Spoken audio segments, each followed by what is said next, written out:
Amazing Grace, perhaps the most well-known and beloved hymn of all time. Sung in churches, at funerals, and even on battlefields, its words have resonated with millions for centuries. But behind this hymn lies a story of a man who once was lost, both spiritually and morally, and who found redemption through God's mercy.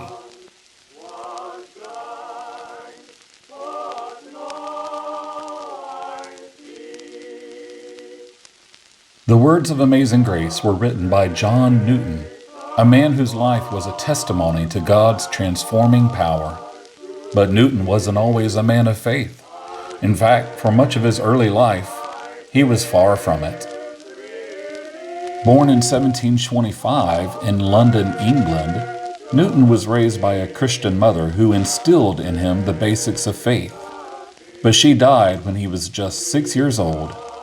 Left to be raised by his sea captain father and later sent off to work on the ships, Newton grew into a rebellious young man, rejecting God and embracing a life of sin and self.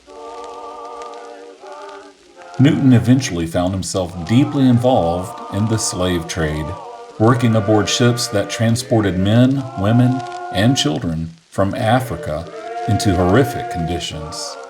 He lived without regard for God or his fellow man, even mocking those who held on to their faith. But everything changed one night in 1748. Newton's ship was caught in a violent storm off the coast of Ireland. As the vessel began to sink, it's said that he cried out to God, pleading for mercy. It was the first time in years he had prayed. And against all odds, the ship survived, and Newton took it as a sign. God had spared him for a reason.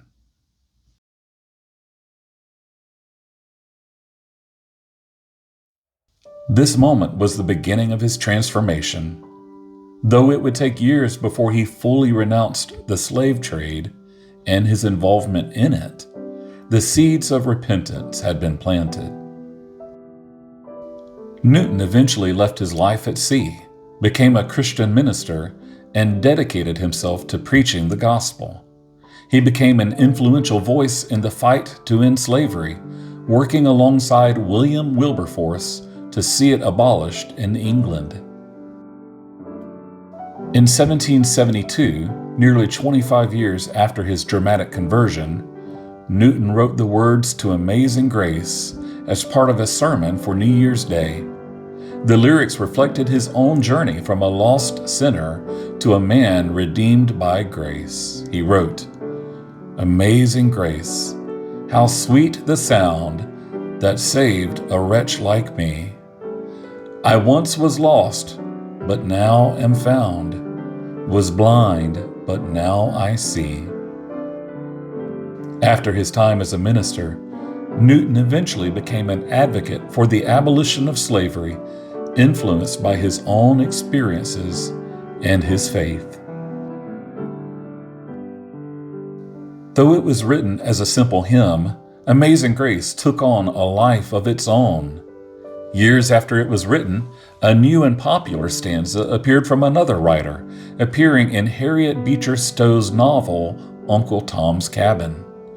The words of this new stanza said, "When we've been there 10,000 years, bright shining as the sun, we've no less days to sing God's grace than when we first begun."